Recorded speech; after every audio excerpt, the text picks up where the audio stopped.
Well, good afternoon. I'm delighted to be here. I have come a little bit further than some of you from a place we call Louisville, Kentucky, and there'll be language classes after the session today. Several of you have commented on my accent. I don't think I have an accent. You all, however, my colleague this morning started off the day by talking about wanting to make an argument about, in the United States, what we're doing with young people, or what we're doing to young people, or what we may not be doing for young people.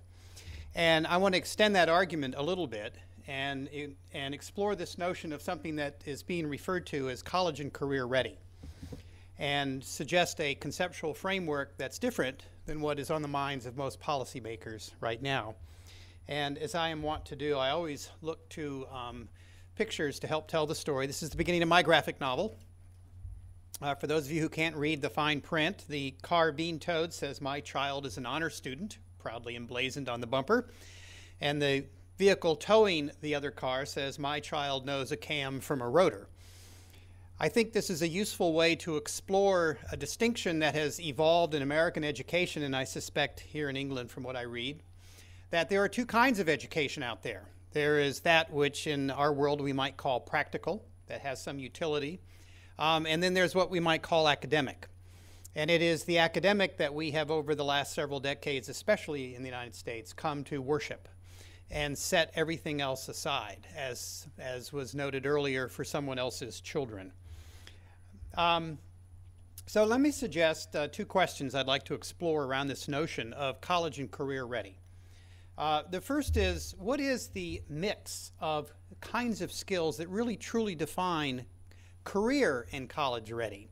And some of us have been arguing in the United States that we should only talk about career ready, for which college is one pathway, but not the only pathway. And as my colleague this morning pointed out, and I'll probably repeat here a little bit some of the data that would support that. And I will suggest there are actually academic skills, occupational, general in nature, as well as technical skills. And then I want to explore a framework for thinking about how schools help students develop these skills. And on the second question, although I won't talk about it specifically here, but I think would be worth exploring later, there are intersections, many intersections with this notion of developing social, human, and cultural capital. So, if we look at the United States today and look at the policy, major policy informing organizations, you have organizations like the National Center on Education and the Economy, who define college and career ready as whatever skills needed to succeed in credit-bearing community college or two-year college courses. Achieve Inc., Bob Schwartz mentioned that this morning. Professor Schwartz was instrumental in beginning that organization. They've defined college, being ready for college means that the high school graduate has the knowledge and skills to qualify for entry-level credit-bearing college courses without the need for remediation. So their college and career ready has an academic flavor to it. The College Board, another organization with a great deal of influence in the United States, defines it simply as a series of courses that are all academic in nature. And the American Diploma Project, another initiative of the National Governors Association, defines it as skills needed for, or they make the claim that skills needed for living wage entry-level jobs are the exact same skill sets needed to be successful in college. So that's the framework. That's the policy thinking at the moment. And let me suggest that at least as we think about it, the work we do, and I should, by way of further introduction, I direct the National Research Center for Career and Technical Education. We have projects, research projects, technical assistance, professional development, and other kinds of activities going on in about 30 of the 50 states at the moment. It varies from year to year. We engage in a good deal of research. We have at the moment 4 longitudinal studies that have picked up cohorts of high school students, community college students, and we're following for periods of anywhere from 3 to 5 years, looking at various questions. But we tend to think about 3 outcomes that are important in this notion of college and career ready. The first is that of engagement. Now, we define engagement as the notion of completing something. Now, the completing something may be completing secondary education, of which in our country perhaps 70% of those who start 9th grade do. Depends on the data you look at. Or completing a post-secondary credential that has some labor market payoff that creates some signal to the labor market. That's a measure of engagement. The notion of achievement, historically for career and technical education, or vocational education and training, as you might think of it, has been around the notion of occupational development, but increasingly includes academic achievement as outcomes that programs are measured by in terms of assessing success. And then finally, the third outcome that we look to is transition, from something to something. So first a word about the emerging American workplace. You all may be familiar with the notion of STEM, science, technology, engineering, and mathematics. Many of my colleagues think it's more accurately, appropriately described as S&M, because they forget the T and E, and it has levels of meaning there I'll leave to your imagination. But the notion of STEM has grabbed the policymaker's mind. We have our STEMites and our anti-STEMites, and those who are arguing that we need to have more STEM-educated youngsters fail to actually look at the labor market data. Labor market data from our Bureau of Labor Statistics suggests that approximately 5% of those who are employed today, with perhaps as many as 5.3% if we look a decade down the road, are actually in STEM occupations. 5%. Now, it's an important 5% because STEM occupations often generate a lot of other employment, but it's 5%. We also find from other data that presently in American universities we're graduating over 400,000 master's, bachelor's, and advanced degrees in STEM-related degrees, and we're generating about 150,000 net new openings a year. So you can do the math. It's nearly a 3-to-1 oversupply of people with these credentials already. But nonetheless, we are increasingly focusing on STEM as an outcome for more students in the secondary education system. The National Academy of Science, or the National Research Council and the National Academies of Science, which is a historic federal organization that brings together thinkers in different fields to explore different issues, recently took a look at this question of whether or not there's a shortage of scientists. And indeed, they concluded that there's not a shortage of scientists. There are, however, a shortage of people with science credentials who can actually work together. Nerds don't get along well with other nerds, is my interpretation of it. It's an oversimplification, but you'll notice the key there is that can they behave collaboratively? Because in the workplace of today, it's not the lonely scientists working in the lab, but rather their collaborative efforts. And then the ability on that, what we would call the soft skill side of the employment picture, the generic occupational skills I'll say more about in a few minutes, that's the piece that really seems to be missing. Professor Swartz also talked a little bit about some of the credentialing work that's going on. We're doing some work with the Center for Education, work that he mentioned this morning. And when we look at data currently, we find some interesting anomalies.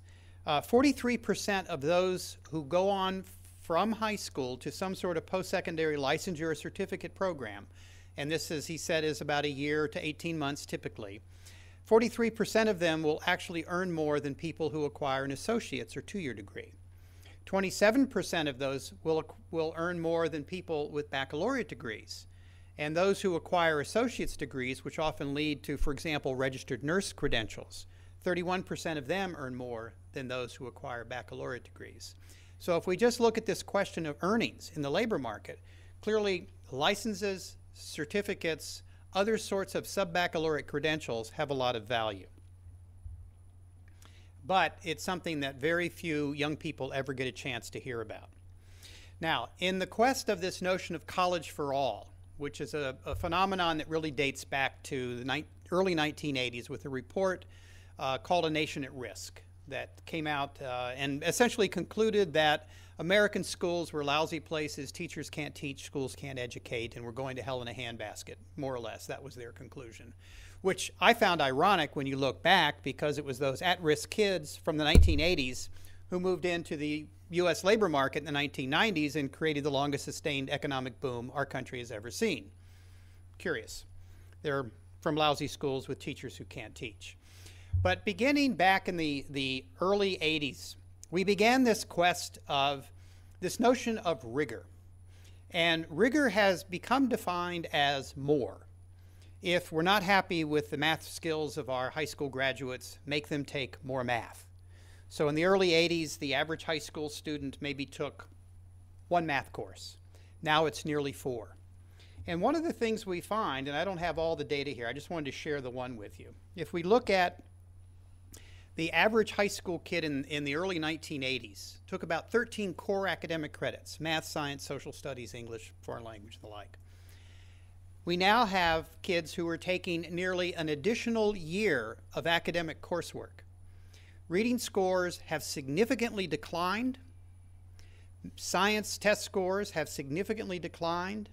And math test scores have wobbled up and down but haven't really moved one way or the other.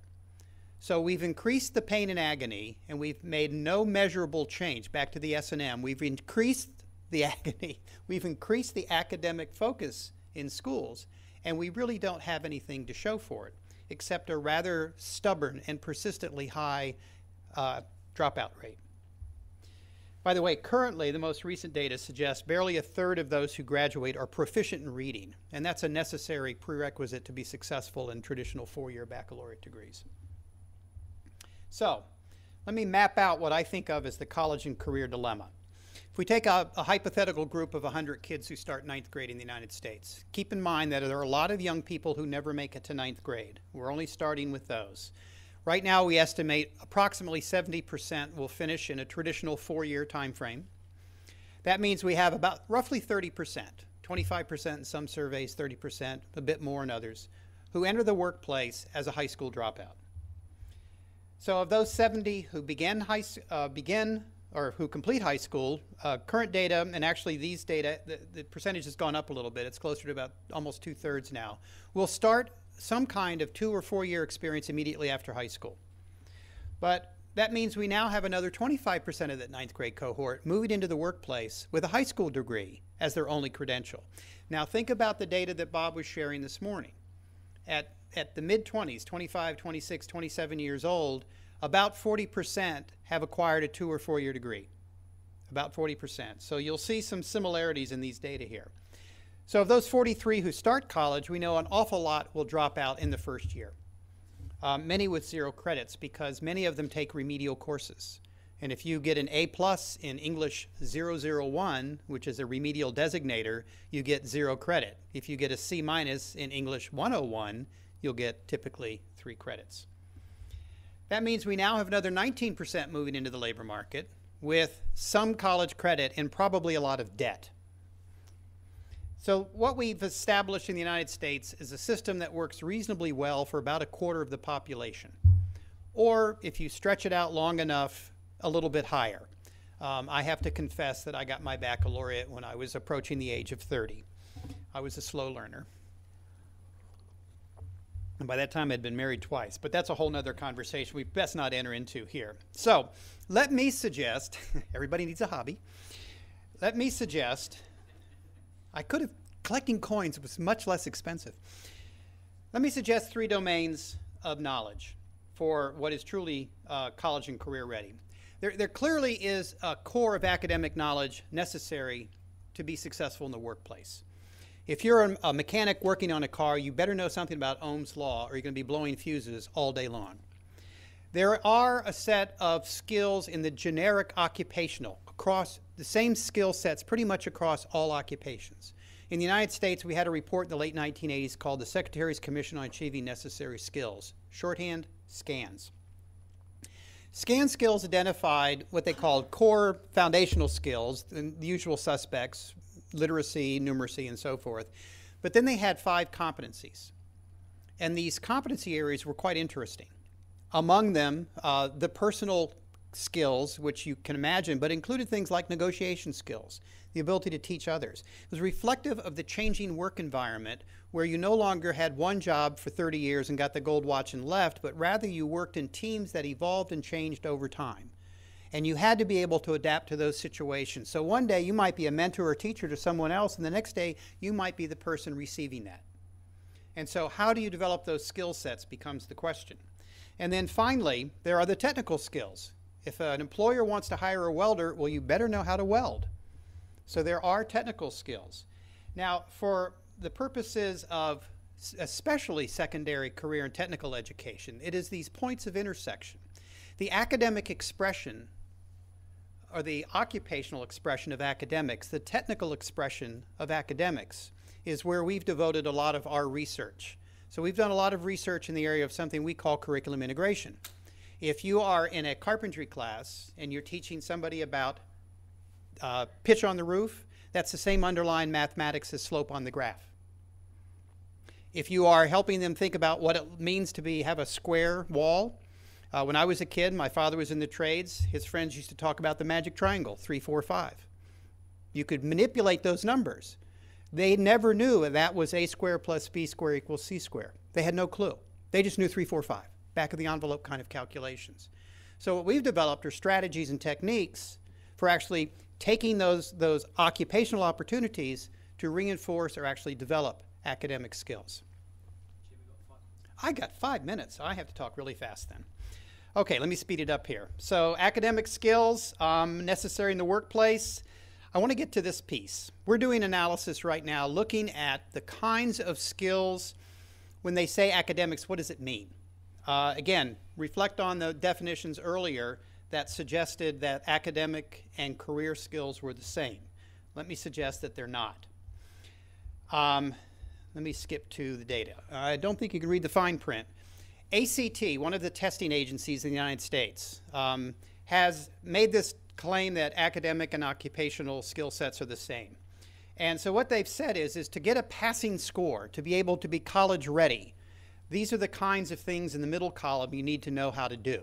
And on the right-hand column, those are the parallel occupational skills that are academic in nature.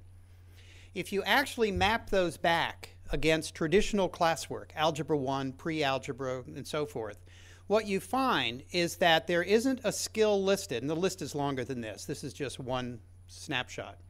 The actual skills are found in Algebra 1 and before. The problem is that young people don't learn Algebra 1, they don't master Algebra 1, but they're shoved onto Algebra 2 and geometry and so on. And so the challenge is not the traditional measures of test passing. In my judgment, the challenge is that of mastery.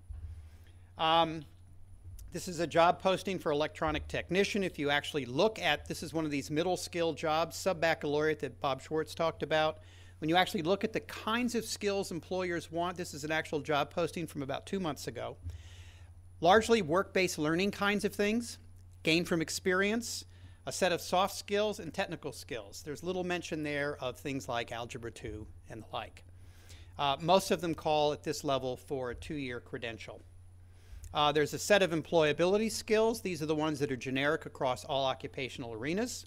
By the way, I have a copy of all this in the paper I wrote, so you can have a copy of it, because I'm going really quickly here, because I'm probably down to 3 minutes now, so I better talk really fast. I had enough caffeine. Thank you very much. These are things I think you're aware of. Without accent, yes, thank you. There's a new report out, relatively new, called Skills for the 21st Century, which makes another argument for these kinds of cross-workplace sorts of generic skills.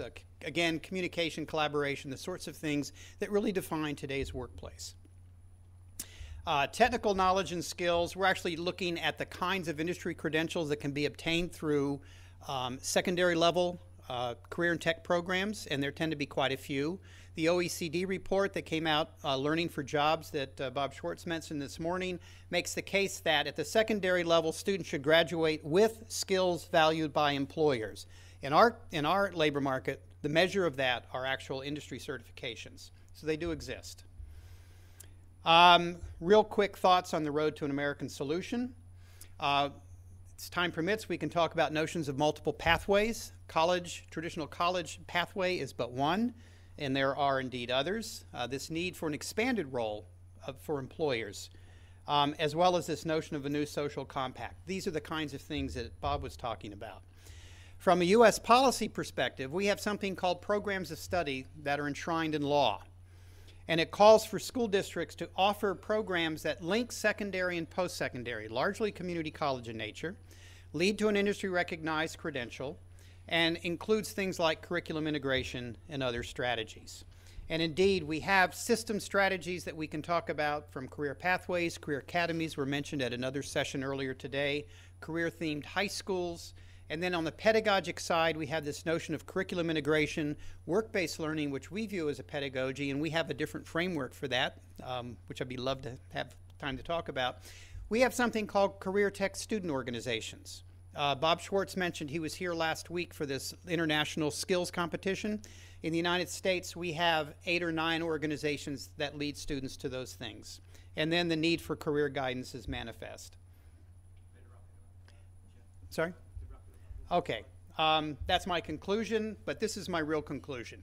And this is an important point. Paul Barton's at ETS, another testing agency. He's made this point repeatedly, that especially in our country, high school, secondary education is the last opportunity paid for wholly by the public to prepare young people to become successful adults. While we talk a lot about moving young people on to college, there's a terrific cost. There's also a capacity issue. Colleges are literally running out of space. Literally running out of space, closing their doors, even community colleges which have open entry kinds of opportunities. So you have cost, you have capacity, and then of course you have the capability of students that are all inhibitors to this notion that everybody ought to go off to college.